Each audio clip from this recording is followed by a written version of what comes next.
harvest moon. It's a light shining forth in the midst of darkness. My father was Quinault, which is in the Olympic Peninsula, and my mother was further up north. She belonged to the Whole River tribe. So how do you spell the name of each tribe? Oh, the Quinaults. Well, I have the native version, but the white version is Quinault, Quinault. It means being between two rivers. Oh, And okay. my mother, who is Whole River, is further up north. And now how do you spell the name of the other tribe? Whole River, Hoh. What year were you born in? When were you born? I was born in 1956. So in 1956. In the 50s, the government decided to come up with an idea to pay the mothers to adopt their babies out. And I'm one of a lot of kids that were adopted out, and we were placed. What was the reason for them wanting to have you adopted out? Like, how did that start? For money. Oh. Government money. Yeah. Oh. You can research and look into it. They call it in Canada, they did it in Canada and in the United States. Mm-hmm. It's called the 60 scoop. And so it was quite common. My mother, my grandmother, she also adopted one of her children out. And it was a way for your mother and the mothers to get money. And that was the only way. Well, I believe that it was because of this was another way of acculturating us to be white people. Yes. Okay, yeah. Now I understand. Now my next question is where did you actually grow up during your childhood years? Let's say between the ages of 6 years old to like 10 or 11 or 12, somewhere around there. Right. Actually, I didn't move very far from Aberdeen. It's probably about an hour away in Olympia, Washington. You had brothers and sisters that were already there when you got adopted? Yeah, there was the one brother, David. Oh, okay. The one that was half black and half white. Okay. How would you describe your childhood friends? Throughout my whole school year from K through 12, I could pop in. I could be with the jocks. I could be with the low lives. I could be with. I wasn't in one clique. Mm-hmm. I seemed to get along with everyone. And the ones that didn't get along with me, I just left them alone. Right. And at my bus stop, my neighbor, the kids that were in my neighbor, they were half Japanese and half white.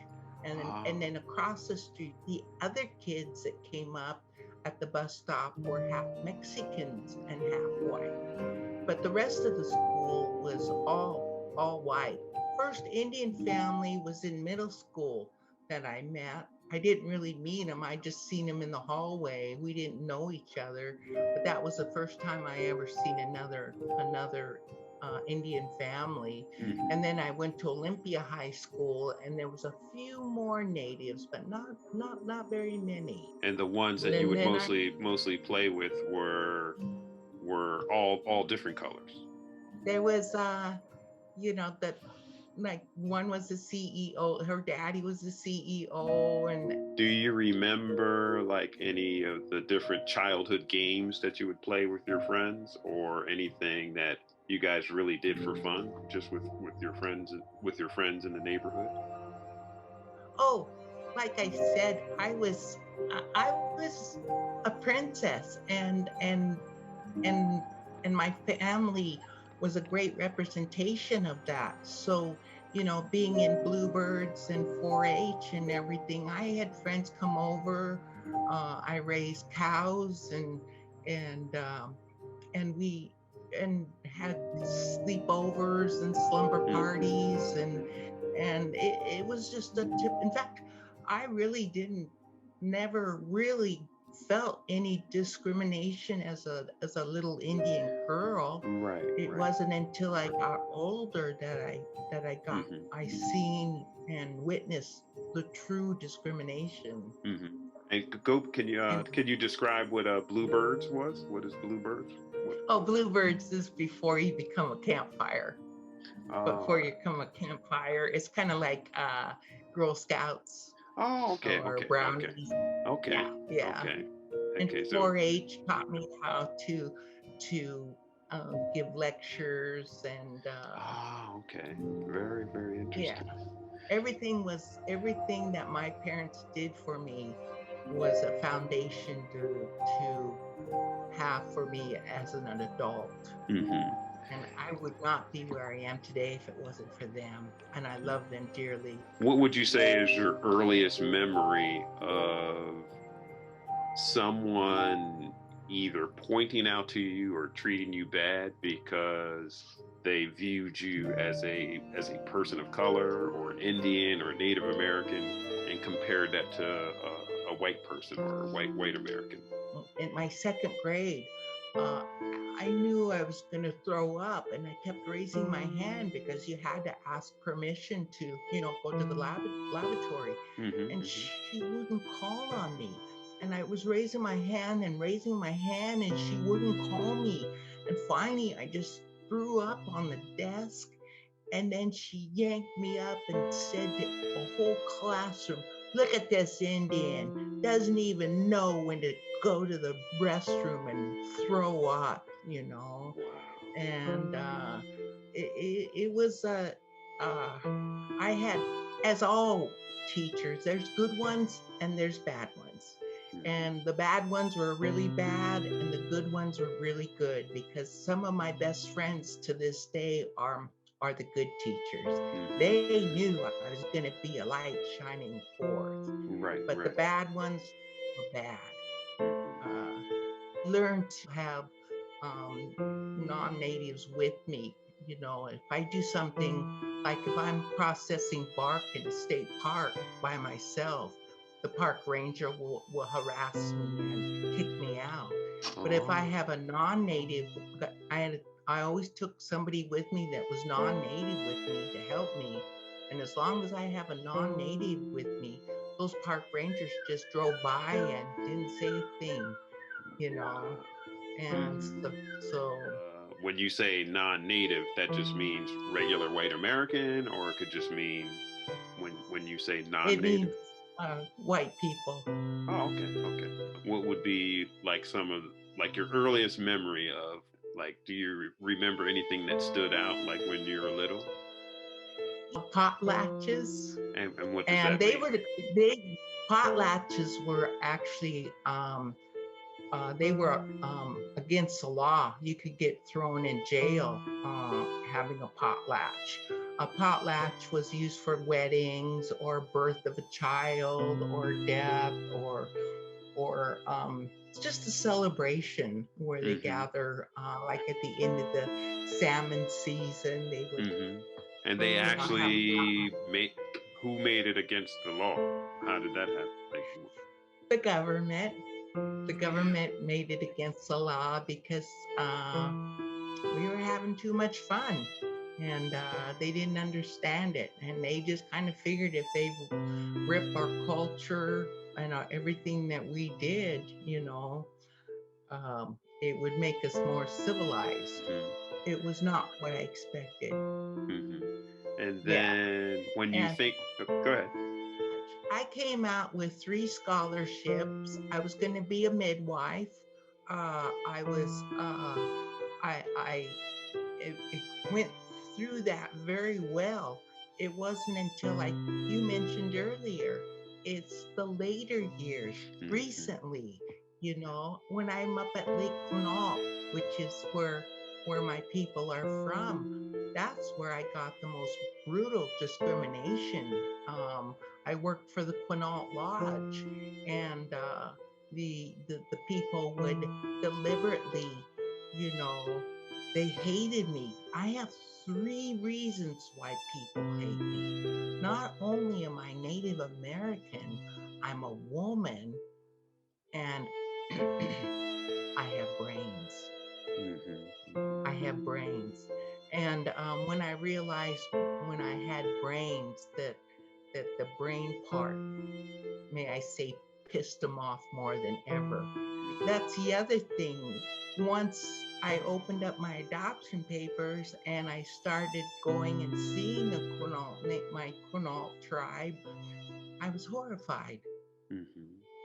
Me and all the others like myself who were put in non-native families, we're ranked badly. We're called red apples. Red apple means that we're red on the outside and we're white on the inside. And we're discriminated more. I'm discriminated more by my own people than the white people are, sadly. I would say something more wiser and it would piss them off. I had 3 people got fired, not because I tattletaled on them. It was because they treated me in front of all the other employees horribly. And so the other employees told the bosses, and those 3 got fired because, one ripped and yelled at me right in front of all the guests at the lodge. And one of the guests standing behind me afterwards said, "Wow, man, do you need a drink? I'll buy you a drink, man. That's horrible." And so it's actually been recently that the discrimination is more prominent, more than I've ever experienced. And getting up in age, I decided I'm not going to dumb down no more, because that's another thing I had done wrong, is throughout my work and such, I would dumb down myself so that I wouldn't be so irritating to people. And then finally, I just got tired of dumbing down. I go, I'm not dumb. I'm gonna let you guys know, what is going on now, and hopefully make this world a better place. And are they very, when you think back to the discrimination, were they very specific about anything? Like, are they like, what kind of language do they use when they're attempting to discriminate against you?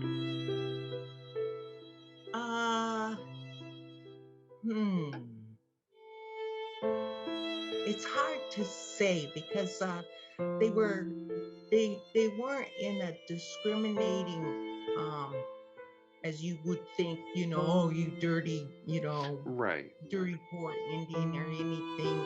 They were more or less, you got to leave, you can't be here anymore. And we're going to get a restraining order so that you can't come back anymore.